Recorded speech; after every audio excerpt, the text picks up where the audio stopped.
It starts, as many thoughts from places videos do, in the morning and with the brushing of teeth. The main reason for me being in London was to visit the London International Technology Show. However, that was only to be 1 day out of 4. The rest of the weekend was very much unplanned, but it quickly ended up becoming all about knowledge and learning. There were multiple museum visits, along with food and beer. The perfect Nerd Vitally weekend. We managed to cover a huge variety of subjects during our time in London, and also included a trip to the Eye, which one of the friends I was with hadn't been on before.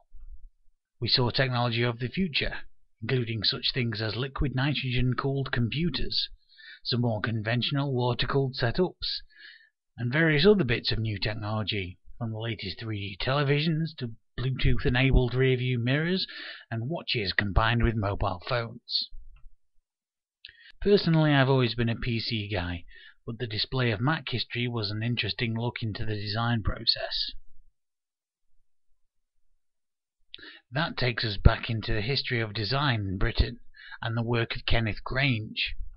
From the Intercity 125 and the London Taxi to shavers and toothbrushes.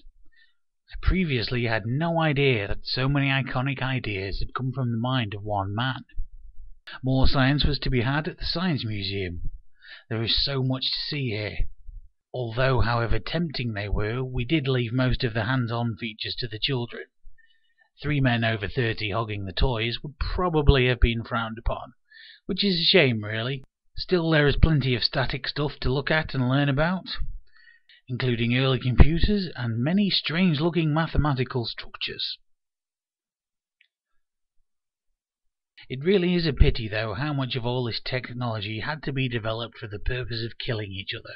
So much so that we have to have a whole separate museum devoted to that aspect. However, the Imperial War Museum has no camera signs in front of most of the exhibits, so I didn't actually film anything there.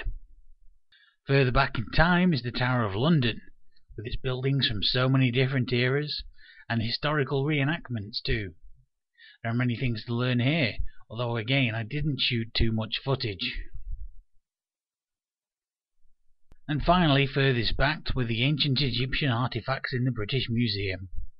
We didn't spend as long here as the other places, as there is only so much time. I do have some interest in the Egyptians, which is probably thanks to Stargate, but only so long as it's not those jackal things, because they're just freaky. I've visited London enough times in my adult life now that it feels familiar, and I no longer feel like a tourist while I'm there. It's a great place to visit, but I don't think I'd ever be comfortable living there, for the simple reason that everybody there always seems to be in so much of a rush. I suppose that will be the same in many major cities, but I prefer the slower pace of life here in Sheffield. There was just one task left in the pursuit of knowledge, something I've done every time I go through the new St. Pancras, and has now become a tradition. I went to buy a new book.